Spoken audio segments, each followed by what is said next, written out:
Hello everyone, welcome to Timeless, where we explore rare scientific events and mysteries that push the boundaries of human knowledge. In today's episode of Real Realities and Beyond the Known, we uncover the fascinating story of the Soviet Phobos missions, an ambitious attempt to explore Mars' enigmatic moon. While the mission was groundbreaking, it ended in an unexplained failure, leaving behind intriguing images and unanswered questions. On March 28, 1989, just before Phobos 2 lost contact, Soviet scientists detected an unidentified elliptical shadow 20 kilometers in long on the Martian surface. So, what was it? Was it a natural phenomenon, a strange shadow cast by Phobos itself, or something different? We'll examine the facts, the mission's scientific significance, and why it remains one of the most debated space failures in history. Before we dive in, please subscribe to Timeless for more deep space mysteries, hit the notification bell, and let us know your thoughts in the comments below. Now let's explore the Soviet mission, one of the greatest missions in space history. So in the late 1980s, the Soviet Union embarked on an ambitious endeavor to explore Mars and its enigmatic moon Phobos. This initiative, known as the Phobos program, comprised two nearly identical spacecrafts, Phobos 1 and Phobos 2.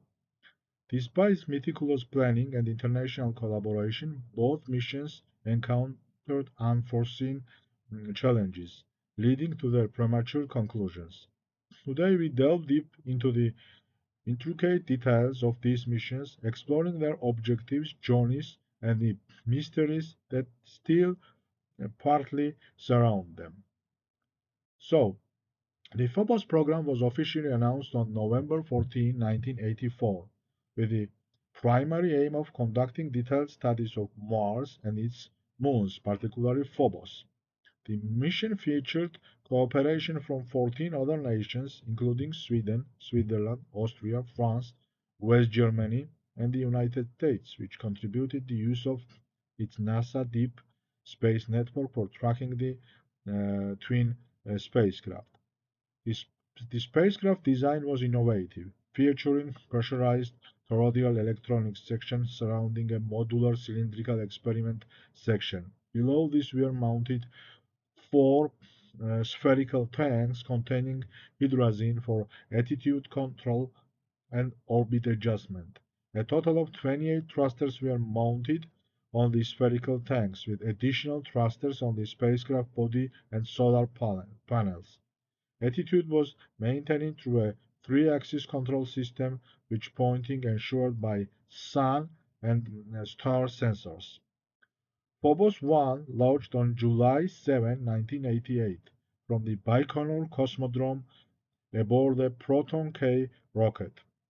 Phobos 2 launched 5 days later, July 12, 1988, also from Baikonur, utilized the same Proton-K launch vehicle. The objectives of Phobos mission were multi-phased: conduct studies of the interplanetary environment, perform observations of the Sun, characterize the plasma environment in the Martian vicinity, conduct surface and atmospheric studies of Mars, study the surface composition of Martian satellite Phobos. Both probes were equipped with main propulsion module of interplanetary trajectory corrections and utilized hydrazine-fueled thrusters for attitude control and orbit adjustments. The specific impulse and thrust parameters of these engines were designed to facilitate precise maneuvers during the mission. So, Phobos 1, the spacecraft was on a trajectory to reach Mars in early 1989. However, contact was lost en route, preventing its arrival. So, Phobos 1 never arrived to its destination. Phobos 2, after a journey of approximately 6.5 months, entered Mars orbit on January 29, 1989. So what happened to Phobos 1? Phobos 1 operated nominally until a few weeks into its cruise to Mars. On September 2, 1988, an expected communication session failed to occur. The failure to regain contact was traced to an error in the software uploaded on August 29, 30, which deactivated the attitude thrusters. By losing its lock on the Sun, the spacecraft could no longer properly orient solar arrays, leading to battery depletion. This error was due to a single character mistake in construction and upload sequence, resulting in the command executing the subsequent loss of the spacecraft. What happened to Phobos 2? Officially, Phobos 2 successfully entered Mars orbit and conducted various scientific observations. However, shortly before the final phase of the mission, during which the spacecraft was to approach within 50 meters of Phobos' surface and release two landers, contact was lost. The mission ended when the spacecraft signal failed to be successfully acquired on March 27, 1989. The cause of the failure was determined to be malfunction of onboard computer. Before losing contact, Phobos 2 operated nominally throughout its cruise and Mars orbital insertion phases, gathering data on the Sun, interplanetary medium, so interplanetary space, Mars itself, and Phobos. It investigated Mars' surface and atmosphere and returned 37 images of Phobos with a resolution of up to around 40 meters. The Phobos 2 mission was one of the Soviet Union's most ambitious attempts to explore Mars and its mysterious moon Phobos. Launched in July 1988, the spacecraft performed flawlessly throughout its journey, transmitting valuable scientific data as it approached its target. But then something happened. So 1988 launch, cruise phase, Mars arrival, orbital maneuvers, all were successful. On March 28, 1989, as Phobos 2 aligned itself with the Martian moon, Soviet scientists detected something unusual. An elliptical object, thin elongated, was seen moving toward the spacecraft. Just seconds later, Phobos 2 went silent. That same day, TASS, the official Soviet news agency, issued a statement. Phobos 2 failed to communicate with Earth as scheduled after completing an operation yesterday around the Martian moon Phobos. Scientists at Mission Control have been unable to establish stable radio contact. A day later, a high-ranking official at the Soviet space agency Glavkosmos delivered an even more definitive statement. Phobos 2 is 99% lost for good. But there was something peculiar about this phrasing. He did not just say contact was lost. He said the entire spacecraft was gone. Just before losing contact, Phobos 2 transmitted a set of puzzling images, among them an unexplained shadow cast on Martian surface. On March 31, 1989, the European news agency released a report.